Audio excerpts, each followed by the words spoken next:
En français? Anglais. Anglais? Aye. Rue Sainte-Catherine-Ouest, près de McGill College. Are you bilingual or English only? Yes, English. Un petit extrait du reportage de Yves Poirier à la suite de, disons-le, de cette série Choc du bureau d'enquête. Comment vous avez réagi en voyant à quel point, Tom, je commence avec toi, à quel point le français reculait au centre-ville de Montréal, entre autres? Bien, moi, ça fait plus de 35 ans que je travaille dans ce dossier-là, Paul. Je le connais de près. Je connais la communauté de près aussi. Donc, je veux dire que la bonne nouvelle, et ça sortait très bien, c'était équilibré dans le reportage, ça, c'est l'exception qui confirme la règle. Et la règle, c'est d'avoir des services disponibles en français. Donc, ça, c'est le bon départ. Non, le verre est moitié plein. Parce que moi, j'ai vécu l'autre époque avant 1977. Et je peux te dire que, pour citer Pierre MacDonald et sa fameuse grosse maudite anglaise chez Eaton, c'était pas une légende urbaine. Non. Donc, les choses ont changé pour le meilleur. Mais ça revient. Moi, quand j'ai vu le reportage, j'étais mot en T, mot en H, mot en C. Tabarnak, Chris, hostie, calice, tout disponible, pardonnez le terme. J'étais à la fois, enfin, c'est terrible, révolté et pas surpris.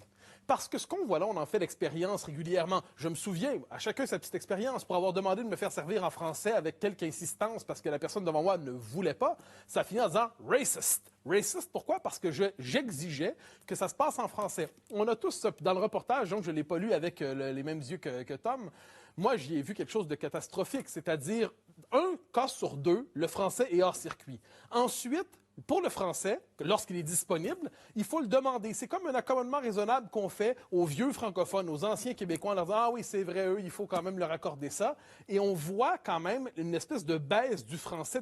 On passe en fait de bonjour à bonjour aïe, aïe, bonjour à aïe. Et il y a une nouvelle manière de dire speak white aujourd'hui. C'est plus de dire speak white comme la grosse anglaise de chez Eaton. Le nouveau speak white, c'est simplement considérer que c'est un peu raciste quand même de s'obstiner de vivre en français. Et ça, franchement, à tout le moins, personnellement, j'en fais l'expérience. Je suis pas le seul. Je constate que notre journaliste au Journal de Montréal a fait un reportage absolument remarquable pour décrire concrètement ce qui se passait. Mais si on regardait l'émission de télé qui allait avec, le reportage audiovisuel, on constatait que c'était quand même l'exception. Il y avait très peu de cas où on n'avait pas de service en français. Après deux, trois demandes. Oui, mais c'est ça. Non, mais c'est pour ça que le reportage était juste. Parce qu'elle arrivait, puis elle affichait rien, puis elle ne demandait pas, elle attendait qu'on vienne vers elle. Donc, c'était plus neutre comme ça. C'était bien fait. Manuel? Ben, je sais pas, moi, ça m'a ramené à la vieille anglaise chez Eaton. Et c'est ce que je trouve navrant là-dedans. Moi, quand j'étais petite, ma mère faisait une crise, puis on sortait de chez Eaton parce que la vieille anglaise voulait pas la servir en français. Et c'est ce que je trouve désolant, c'est que le débat sur la langue a été tellement empoisonné dans les dernières années que c'est devenu honteux, identitaire, de vouloir défendre le français à Montréal, que là, maintenant, on a des générations entières de jeunes qui se sont habitués à ça. Et c'est ce qui fait maintenant qu'on n'est même plus surpris de se faire servir en anglais à Montréal. Donc, c'est pire que dans les années 80, quand moi j'étais petite, parce qu'au moins, les francophones, ils étaient indignés de se faire servir en anglais par la vieille madame chez Eaton, alors que maintenant, ils rentrent dans les magasins du centre-ville, puis ils l'acceptent ou ils demandent, s'il vous plaît, se faire servir en français, alors que ce devrait être un réflexe et un automatisme. Prenons les choses une à une. D'abord, la réaction du premier ministre du Québec, du chef du gouvernement du Québec à cette série de reportages. J'ai pas aimé voir les résultats de l'enquête qui a été faite au cours qui a été dévoilée au cours des derniers jours sur la situation du français à Montréal. C'est totalement inacceptable qu'on ne soit pas capable de se faire servir dans les commerces. La loi 101 dit clairement que le français est la langue de commerce au Québec. Donc, on a un problème, on va le régler. Bon. On a un problème, on va le régler. Ça soulève plusieurs questions. D'abord, comment? C'est pas évident, là. Jolin Barrette, le ministre responsable, ça fait à plusieurs reprises qu'il fait l'appel du pied, Mathieu, là, en France, on dit ça. Hein? Alors, lui, il est prêt, de toute évidence, en arbitrage en ce moment au Conseil des ministres. Mais moi, j'ai une question toute simple. On va commencer, là. J'en ai une un peu pour vous provoquer. Tom, exiger de se faire servir en français à Montréal en ce moment, est-ce que c'est un droit ou c'est devenu un caprice en 2020? Ah non, c'est un droit. Et comme je dis, Moi, j'ai une tendance d'aborder en français dès que je rentre dans un commerce, même si ma première langue est l'anglais. Donc, le réflexe, parfois, ça m'est arrivé au cours des 35 dernières années, une fois dans un coffee shop sur l'avenue du Parc. Une fois, une jeune femme m'a dit « Sorry, I'm a student at McGill ». Alors, j'ai changé à l'anglais, mais c'était pas agréable. Je me suis dit, c'était une grande chaîne, c'était Starbucks. Je me suis dit, ils ont quand même l'obligation d'avoir leur service disponible en français. Mais comme je dis, Paul, moi, je suis un anglophone, je me suis toujours battu, je comprends l'importance pour que toute la communauté se bat pour la primauté du français, pour que ces services-là soient disponibles, parce que ça y va de l'intérêt de tout le monde, que le français demeure la langue première du commerce et des affaires, de l'administration, la langue de tous les jours au Québec. C'est dans l'intérêt de tout le monde et je me battrai toujours pour ça aussi. Ce qui pose autre problème, Mathieu. Ce matin, sondage léger pour le Journal de Montréal. Je veux t'entendre là-dessus. C'est beau là, faire relancer le débat sur le recul là, du français, mais encore faut-il que les gens veulent préserver et sauver la langue. Tu as vu, les jeunes indifférents.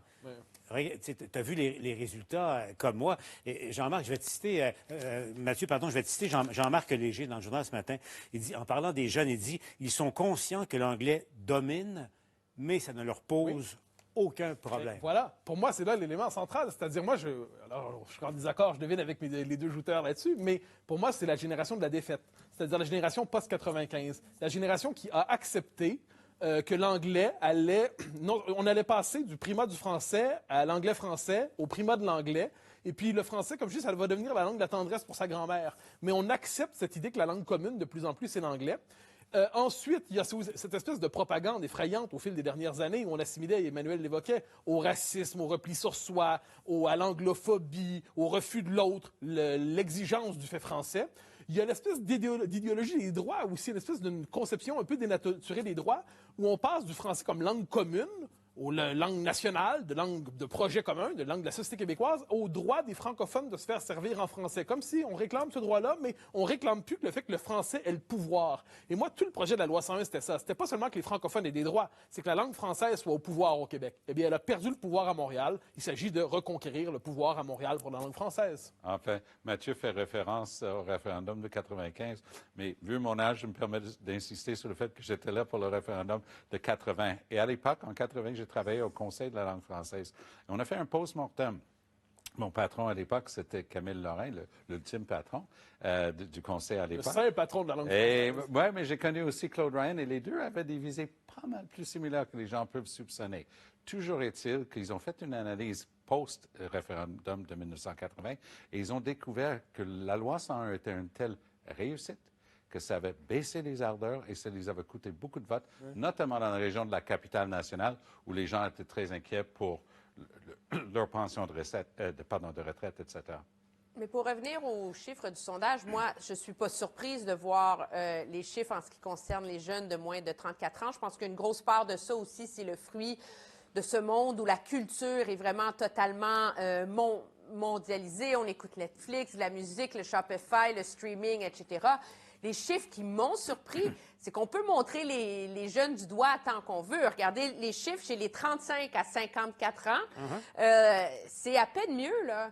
Ils ne trouvent pas vraiment que c'est tellement plus important de se faire servir en français, puis ils ne trouvent pas que c'est tellement plus important que de protéger et d'affirmer la suprématie du français au Québec. Alors, qu'est-ce que ça révèle comme dilemme au gouvernement? C'est l'ampleur du travail qu'il y a à faire et auprès de l'ensemble de la population. C'est pas seulement un problème auprès des jeunes. Objectivement, regardez ces chiffres-là, il y a plus de la moitié des Québécois pour qui, finalement, c'est pas la fin du monde. Mais c'est une question de la réussite, du succès de la loi 101. Oui, ils se sentent plus en sécurité. Alors, pour eux autres, c'est une vieille bataille. Alors, j'arrive avec mon joker. Frédéric Lacroix. Pourquoi la loi 101 est un échec? Alors, c'est un des livres les plus importants parus, me semble-t-il, ces dernières années au Québec.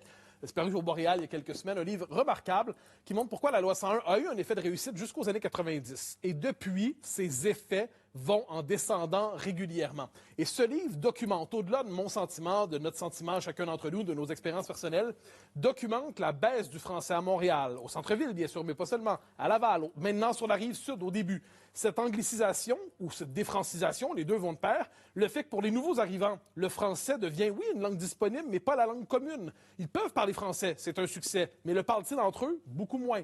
Ils documentent très, très, très finement ça, et je pense que si la classe politique veut discuter vraiment de l'avenir du français, on en a un ouvrage, on a une série de recherches qui fait le bilan de plusieurs recherches, d'études, tout ça, qui permet de dire la situation, je reprends les mots de l'auteur, Frédéric Lacroix, elle est catastrophique. Et il vient, je crois, documenter de manière très fine ce que nous ressentons plusieurs au fond de nous-mêmes. Se peut-il que le reportage du bureau d'enquête ait un effet d'électrochoc? Parce qu'aujourd'hui, ça a résonné jusqu'à Ottawa. Jusqu'à Ottawa.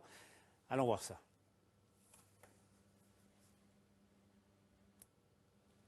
Est-ce qu'on est en mesure d'y aller? Le culot, littéralement le culot, de mettre en doute la fragilité du français à Montréal. Monsieur le Président, pas besoin d'être la tête à Papineau pour savoir que le français est fragile à Montréal. Est-ce que le premier ministre, député de Papineau et voisin de la députée de Saint-Laurent, pourrait remettre les pendules à l'heure? Est-ce que la ministre des Langues officielles partage la position de la députée de Saint-Laurent qui ne voit pas de problème avec l'avenir du français au Québec? Monsieur le Président, s'il va de soi qu'on reconnaît que le français fait face à un recul à Montréal, au Québec, au pays. Les études le démontrent, ce sont des faits et c'est pour ça que nous allons agir.